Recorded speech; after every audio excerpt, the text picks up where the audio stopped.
মানুষের মরণের পর বড় ভয়াবহ, কঠিন ও জটিল তিনটি স্থান রয়েছে, যেখানে মানুষের কোনো সহযোগী থাকবে না। সেখানে মানুষ হবে বড় অসহায় ও নিরুপায়। সেদিন ভুল ধরা পড়লে সংশোধনের কোনো পথ থাকবে না। সেদিন মানুষ কত অসহায় হয়ে পড়বে, যা ভাষায় ও কলমে প্রকাশ করা সম্ভব নয়। যেমন নদীর স্রোত একবার চলে গেলে তাকে ফিরে আনা সম্ভব নয়, তেমনি মানুষের শ্বাস বন্ধ হয়ে গেলে সে ভয়াবহ সমস্যার সমাধান সম্ভব হবে না। তার একটি ভয়াবহ স্থান হচ্ছে কবর। এ সম্পর্কে অনেক সহিহ হাদিস ও কোরআনের আয়াত রয়েছে, যার কিছু নমুনা ইনশাল্লাহ এই ভিডিওতে পেশ করব। প্রিয় শ্রোতা বন্ধুরা, আজকের ভিডিওতে আমরা আলোচনা করব কবরের আযাব নিয়ে। পর্ব 1। আল্লাহ তাআলা বলেন, হে নবী, আপনি যদি অত্যাচারীদের দেখতেন যখন তারা মৃত্যু কষ্টে পতিত হয়, ফেরেশতাগণ তাদের দিকে হাত বাড়িয়ে বলেন, তোমরা তোমাদের আত্মা বের করে দাও। ফেরেশতাগণ এ সময় বলেন, আজ হতে তোমাদেরকে প্রতিফল স্বরূপ অপমানজনক শাস্তি দেওয়া হবে। আর অপমানজনক শাস্তির কারণ হচ্ছে তোমরা আল্লাহর প্রতি অসত্য আরোপ করতে এবং অহংকার করে তার আয়াতসমূহ এড়িয়ে চলতে। সূরা আনাম। অত্র আয়াতে অত্যাচারীদের মৃত্যু যন্ত্রণার কথা উল্লেখ করা হয়েছে। মৃত্যুর সময় তাদেরকে অপমান করা হয়, তাই স্পষ্ট করা হয়েছে, এবং মরণের পর হতেই তাদেরকে অপমানজনক শাস্তি দেওয়া হয়। আর মরণের পর হতে যে শাস্তি দেওয়া হয় তাকেই কবরের শাস্তি বলা হয়। আল্লাহ অন্যত্র বলেন, ফেরাউন বংশের একজন মুমিনকে আল্লাহ ফেরাউনদের কবল হতে রক্ষা করেন। অবশেষে এদেরকে আল্লাহ কঠোর শাস্তি গিরে ধরে, আর এই কঠোর শাস্তি তাদের সামনে সকাল সন্ধ্যা পেশ করা হয়। সূরা মুমিন। অত্র আয়াতে সকাল সন্ধ্যা যে কঠোর শাস্তির কথা বলা হয়েছে তা হচ্ছে কবরের শাস্তি। আল্লাহ অন্যত্র বলেন, অচিরে আমি তাদেরকে বারবার শাস্তি দেব, অতঃপর তারা মহা কঠিন শাস্তির দিকে ফিরে যাবে। সূরা তওবা। অত্র আয়াতে বারবার শাস্তি বললে কবর শাস্তি উল্লেখ করা হয়েছে। আল্লাহ অন্যত্র বলেন, আল্লাহ পার্থিব জীবনে ও আখিরাতে অবিচল রাখবেন সে সকল লোককে যারা ঈমান এনেছে প্রতিষ্ঠিত বাণীতে। সূরা ইব্রাহিম। এ আয়াত কবরের আযাব সম্পর্কে নাজিল হয়েছে। হাদিসে এসেছে, আনাস ইবনে মালিক রাদিয়াল্লাহু তাআলা আনহু বলেন, রাসূল সাল্লাল্লাহু আলাইহি সাল্লাম বলেছেন, যখন মৃত ব্যক্তিকে কবরে রাখা হয় এবং তার সঙ্গীগণ সেখান হতে ফিরতে থাকে, তখন সে তাদের পায়ের শব্দ শুনতে পায়। তাদের ফিরে যেতে না যেতে তার নিকট দুজন ফেরেশতা চলে আসেন এবং তাকে উঠিয়ে বসান।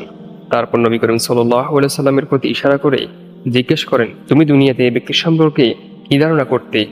মুমিন ব্যক্তি তখন বলে, আমি সাক্ষ্য দিচ্ছি যে তিনি আল্লাহর দাস এবং তার রাসূল। তখন তাকে বলা হবে, এই দেখে নাও জাহান্নামে তোমার স্থান কেমন জঘন্য ছিল।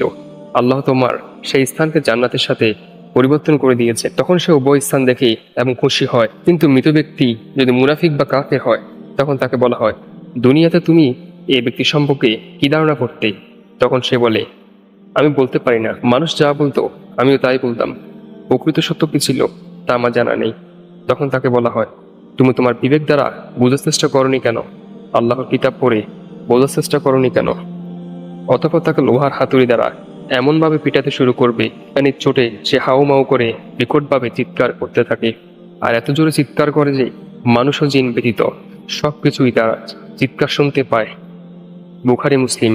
অত্র হাদিস দ্বারা প্রতীয়মান হয় যে মরণের পর মানুষ প্রশ্নের মুখোমুখি হবে। প্রশ্নগুলো কি হবে তা নবী করিম সাল্লাল্লাহু আলাইহি সাল্লাম স্পষ্ট বলে দিয়েছেন এবং তার উত্তরও বলে দিয়েছেন। কবর যথাযথ উত্তর দিতে না পারলে তার পরিমাণ হবে ভয়াবহ। তুলি দ্বারা কঠিনভাবে পিটানো হবে। তখন সে বিকট শব্দ করে চিৎকার করতে থাকবে। আব্দুল্লাহ ইবনে উমর রাদিয়াল্লাহু তাআলা আনহু বলেন, রাসূল সাল্লাল্লাহু আলাইহি সাল্লাম বলেছেন, যখন তোমাদের মধ্যে কোনো ব্যক্তি মারা যায়, তখন তার স্থায়ী স্থানটি সকাল সন্ধ্যা তার সামনে পেশ করা হয়। সে যদি জান্নাতি হয় তাহলে জান্নাতের স্থান তার সামনে পেশ করা হয়, আর যদি সে জাহান্নামী হয় তাহলে জাহান্নামের স্থান তার সামনে পেশ করা হয় এবং বলা হয়, এই হচ্ছে তোমার আসল স্থান। কিয়ামতের দিন আল্লাহ তাআলা তোমাকে এখানেই পাঠাবেন। বুখারী মুসলিম। অত্র হাদিসে বলা হয়েছে, প্রতিদিন সকাল সন্ধ্যায় কবরবাসীর সামনে জান্নাত এবং জাহান্নাম পেশ করা হয় এবং বলা হয়, এটাই তোমার আসল স্থান। তাকে জাহান্নাম দেখিয়ে সর্বদা আতঙ্কিত করা হয় অথবা জান্নাতে সুসংবাদ দেওয়া হয়। আয়েশা রাদিয়াল্লাহু তাআলা আনহা বলেন, একদা এক ইহুদি মহিলা তার নিকট আসলো এবং কবরের আযাব কথা উত্থাপন করে বলল, আয়েশা, আল্লাহ আপনাকে কবর শাস্তি হতে রক্ষা করুন। অতঃপর আয়েশা রাদিয়াল্লাহু তাআলা আনহা রাসূল সাল্লাল্লাহু আলাইহি সাল্লামকে কবর শাস্তি সম্পর্কে জিজ্ঞেস করলেন। রাসূলুল্লাহ সাল্লাল্লাহু আলাইহি সাল্লাম বললেন, হ্যাঁ, কবর শাস্তি সত্য। আয়েশা রাদিয়াল্লাহু তাআলা আনহা বলেন, পরতে আমি রাসূল সাল্লাল্লাহু আলাইহি সাল্লামকে যখনই সালাত আদায় করতে দেখেছি, তখনই তাকে কবরের আযাব হতে পরিত্রাণ চাইতে দেখেছি। বুখারী মুসলিম। অত্র হাদিস দ্বারা প্রমাণিত হয় যে কবর শাস্তি চূড়ান্ত সত্য।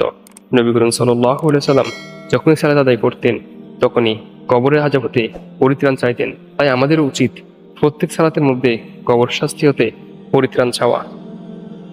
প্রিয় শ্রোতা বন্ধুরা, এই ছিল কবর আযাব সম্পর্কে আজকে প্রথম পর্বের ভিডিও। ইনশাআল্লাহ দ্বিতীয় এবং তৃতীয় পর্বে বিস্তারিত আলোচনা করা হবে।